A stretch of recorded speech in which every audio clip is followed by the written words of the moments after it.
Hello, and welcome back to the Let Me Add to That podcast. My name is Elizabeth Graswich, Executive Director of Public Affairs and Communications at the Los Angeles County Office of Education. We are the largest regional education agency in the United States. We serve 80 school districts and nearly 2 million children. We are excited to use this platform to take a deep dive into the conversations surrounding our students and schools in LA County.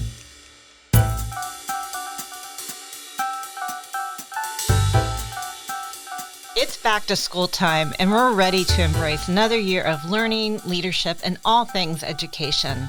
Joining us today to ring in the 2025-2026 school year are two of our county's top leaders. First, we have LA County Superintendent of Schools, Dr. Debra Duardo. Welcome back, Dr. Duardo.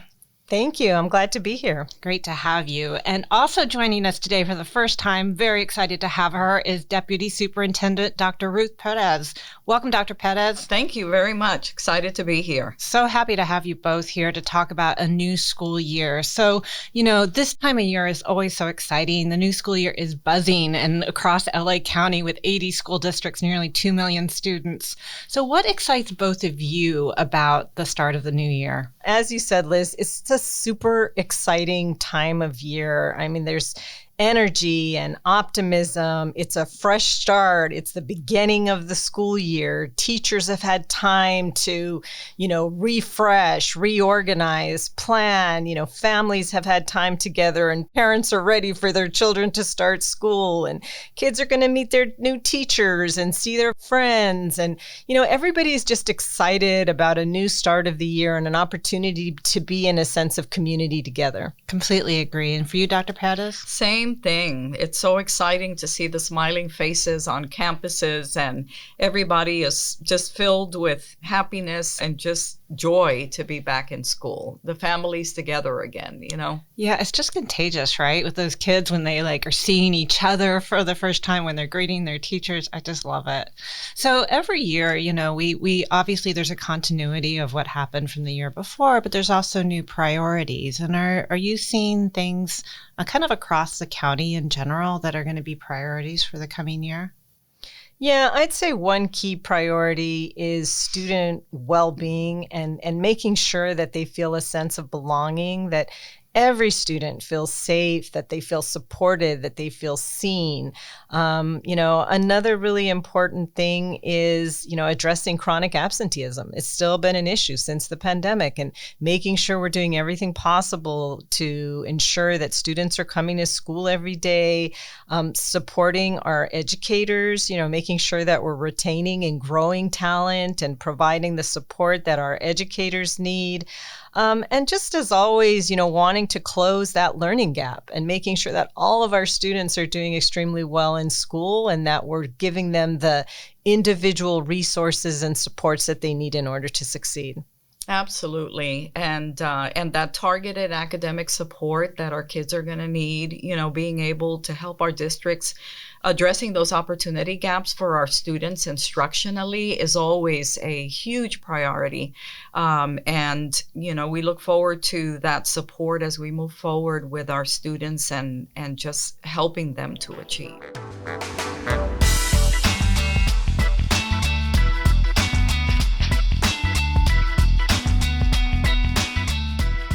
It's so interesting. We recently had Audra and Aubrey on our show, who are from our Universal Design for Learning team, and they were talking about our inclusive initiatives and student engagement. And as we talk to so many people across LACOE, it's so often about student engagement and how we have environments in which our students feel seen and valued. And so when we think about how LACOE is supporting school districts and ensuring student success, what are some of those pieces? Well, there's a lot. Districts have a lot on their plate. So one thing that we always like to say at LACOE is that we're here to support the 80. And if there's anything that we can do to lighten some of the workload by providing resources, information, so that districts don't have to go on their own out to seek it, providing data, but also providing a lot of professional development and an opportunity for districts to come together in a learning environment where they can learn about anything, improving their outcomes, whether it's around mathematics or how to incorporate AI into their lesson plans, or working specifically with targeted groups of students. It could be our immigrant students, it could be our foster youth, or some of our more vulnerable populations that need additional support. So making sure that we are available and very intentional about letting our districts know that we are here to support them so that they can have a successful school year. Yeah, absolutely. Instruction, attendance, student wellness, leadership development, supporting our districts. We want to be the connector, to help them, because we know how much they have on their plates on a continuous basis, and helping to link them to critical resources that we can provide as a county office, through state guidance and other grants and other forms of resources that we, just are there for them, to assist them with that. We look forward to continuing to be just a trusted partner, and a responsive thought leader for our districts. Absolutely. And, one of the topics that you brought up already, Dr. Duardo, is student attendance. And, interestingly, across our shows, student attendance has been one of the most popular topics, which tells me how great of an interest there is in it. Dr. Duardo, I know you have great expertise in this area, and Dr. Perez, with all your experience, what are some of the things that school districts can do to help with the attendance challenges? Well, I think the number one thing that school districts need to do is lead with data. They really need to understand their data. They need to disaggregate it by school, by subgroups, by grades, so that they really understand where they are in terms of their attendance.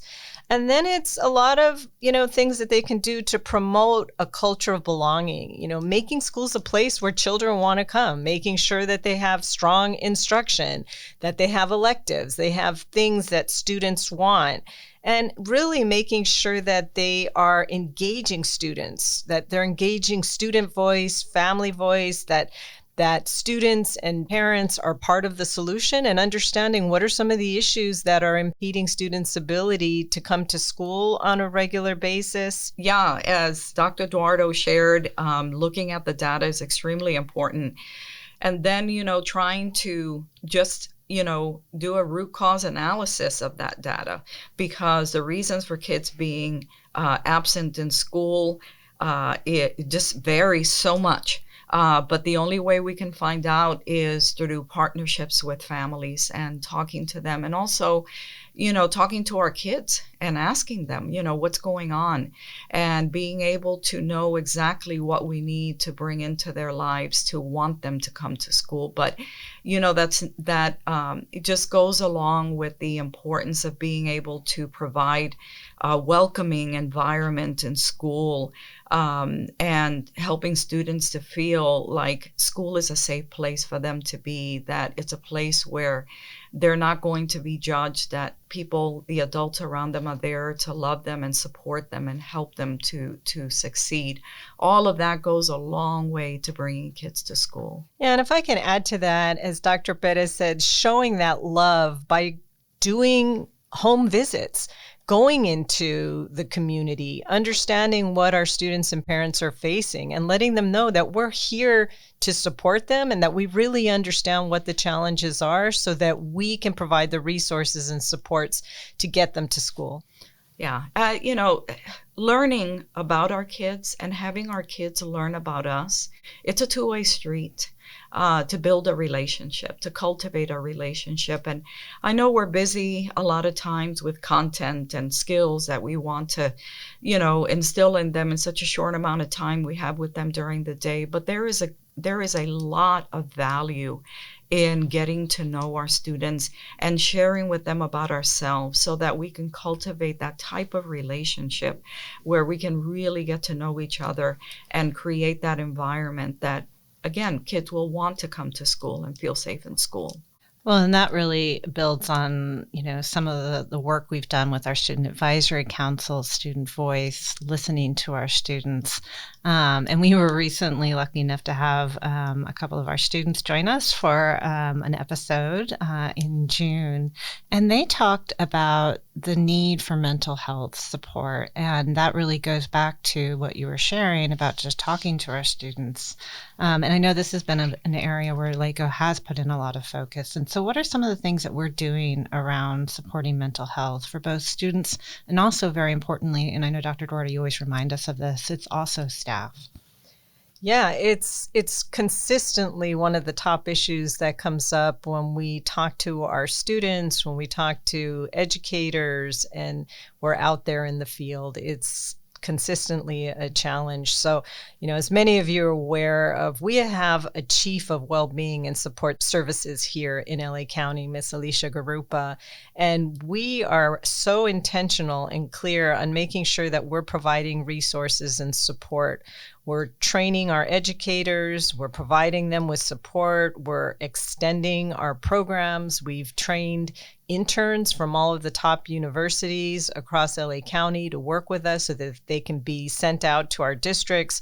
We've created communities of practice where we're bringing people together and talking about how we are providing the type of supports and resources that are necessary.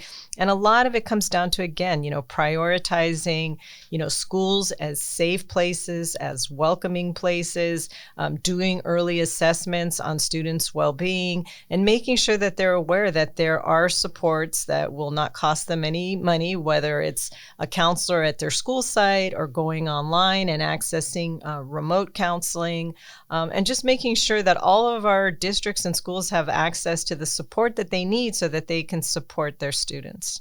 Yeah, as a teacher, because once a teacher, always a teacher, but I think those trauma-informed practices are so critical for teachers to have those skills today to embed in their lessons because, while it's incredibly wonderful to provide students to have access to a counselor, to a mental health practitioner, which today, thank God, is possible to provide that in our educational settings.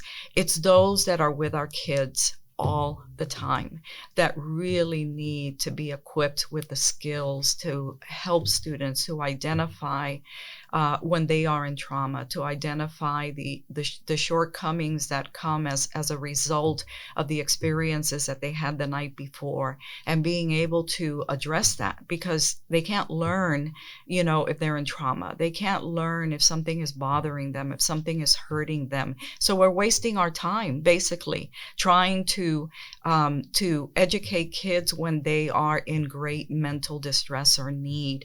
And it's the people who are with them every day, every moment, that need these skills. And that's what the county office stands to be able to provide as a resource to our teachers, is that training, that professional development on trauma-informed practices so that teachers can embed that in their lessons, in their practice every day. That goes a long way with our children. Yeah, and if I can add to that, I just don't want to minimize the importance of taking care of our teachers and educators. That when you are doing this type of work and you've been trained on, trauma-informed practices, that there is this thing called secondary trauma, that when you are so close to the students that are in this type of distress, that it has a direct impact on your own well-being and mental health. And so we have our EASE program that supports educators, really anybody, not just teachers, anybody that works at a school or district, whether it's the teacher, the custodian, the cafeteria worker, or the superintendent, that there are services, counseling services and supports available to our educators, because it's a tough job and it's hard to be around children every day, especially, children that are experiencing this type of distress. Yeah, and that really goes to also just being aware of each other, right? And taking care of each other as well.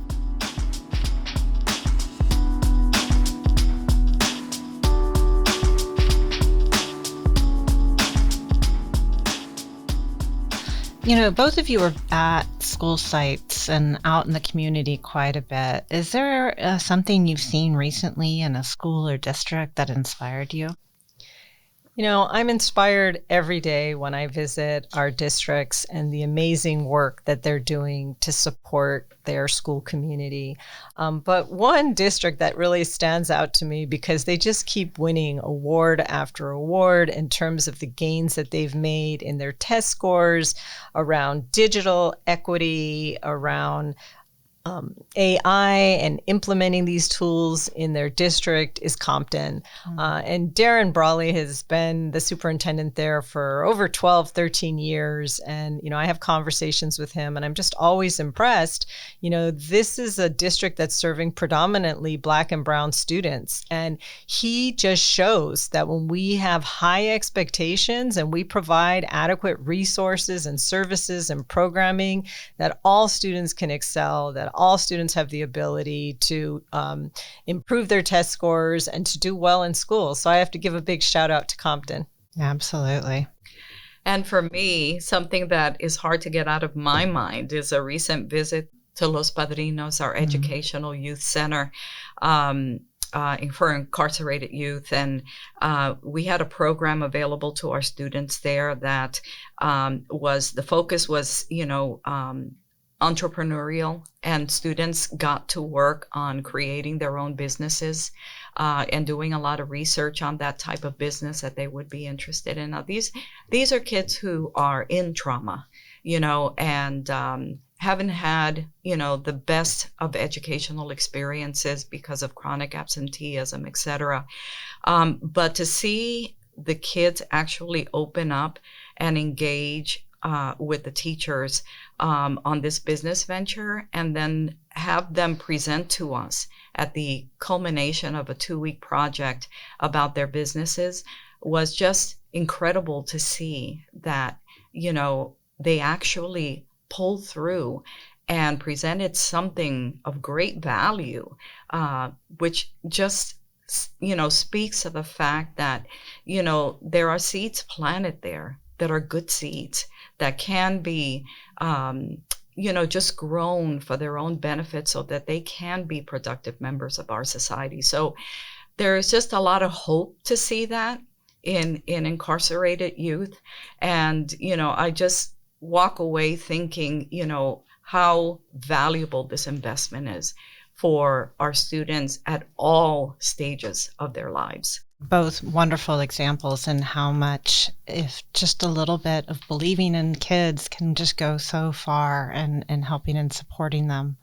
Moving on to a topic, and Dr. Duardo, you mentioned it, thank you. So it's not just me talking about AI all the time, but AI in education. And Dr. Perez, I may even say that you may even use AI more than I do. So this is an area where you also have a lot of expertise. Out of desperation. We've been doing a lot of work on this. Dr. Duardo, you really called us to action. I mean, I'll never forget it. It was literally the month after ChatGPT rolled out. That we needed to do something to help our districts and schools around this. So what are some of the things that LACOE is doing right now to support our districts and schools in implementing AI?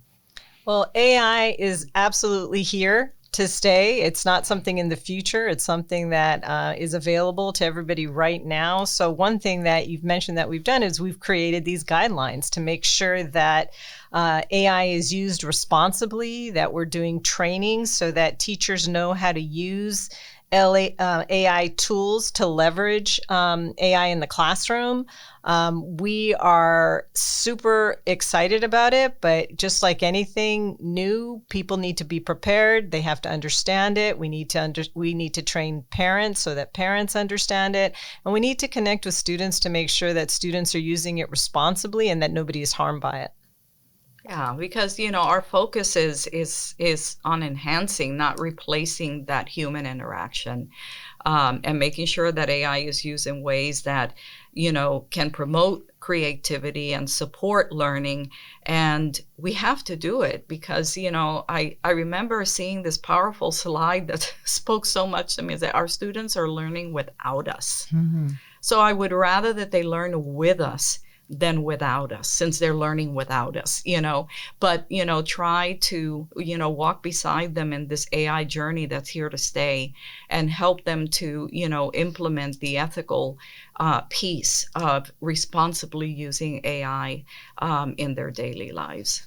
Well, and I think too, I mean, and you've really mirrored this for us, is that, leadership, from a leadership standpoint, right? Like leaders talking about AI and showing to staff it's okay, that this is going to be okay and we can do this together. So. Well, it's more than okay. I mean, it's absolutely exciting when you think that we have this tool that can personalize, customize education for students, depending on what their unique needs are, and what a resource this can be to help teachers in the classroom to make their jobs easier so that they can focus on that direct attention with their students. And as Dr. Perez said, and I'm so glad that she said it, it's never about replacing humans. We need our teachers. We need that, that person connection, and our kids and our adults need it more than ever. But let's take advantage of the positive things that we can use to AI to give us more time to spend directly focusing on our students. Absolutely. I think about myself as a student, and as a teacher many years ago, that as an English learner, how valuable these tools could have been to me, how they would have helped me to be a stronger and better writer, how these tools could have helped me to develop my language acquisition skills a lot faster. I still marvel at all the possibilities that could have been, for me as a student and as a teacher early on using these tools. And it's exciting. It's exciting that this is here, for our teachers and for our kids. It really is.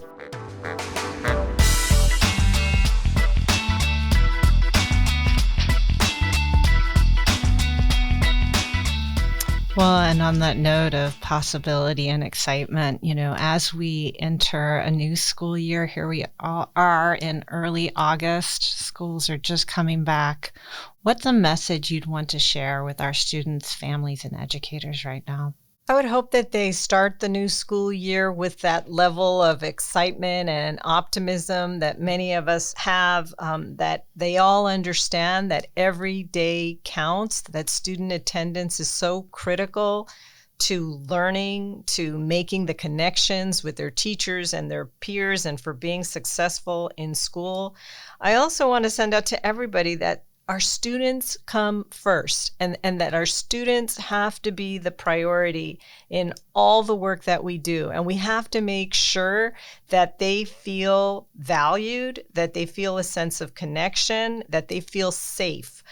So for all of our families and our partners, we need to work together. We need to listen to what our families and what our students are telling us. We need to communicate effectively, and we need to build trust. So as Dr. Perez said, we are all in this together, and we all care about the most important part of this, and those are our students and their ability to learn and to be successful, not only in school, but in life. And we don't want them to just exist. We want them to thrive. We want them to have joy, a joy for learning, a joy for life, and to know that they belong and they're a critical part of the school and community. Yeah, and the fact that their voice and engagement matter, because we talk about partnerships, but we need to just implement and talk about how our parents and how our students can become integral partners in this journey in a child's education. And that could only happen if we're having those conversations, and if we are creating the spaces for parents to get involved and for our kids to get involved. And I know that there are many more ways that this could happen on a school site.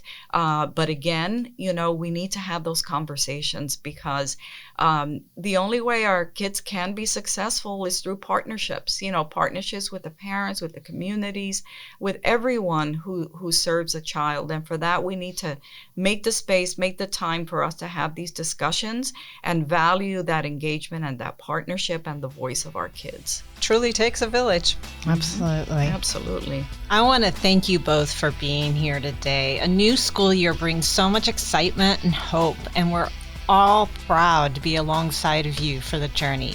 Have a great year. Thank you. It's going to be a great one. Yes. Absolutely. Please follow the Los Angeles County Office of Education on Instagram and YouTube at Los Angeles COE. That's Los Angeles COE. Or you can find us on Facebook and LinkedIn at Los Angeles County Office of Education.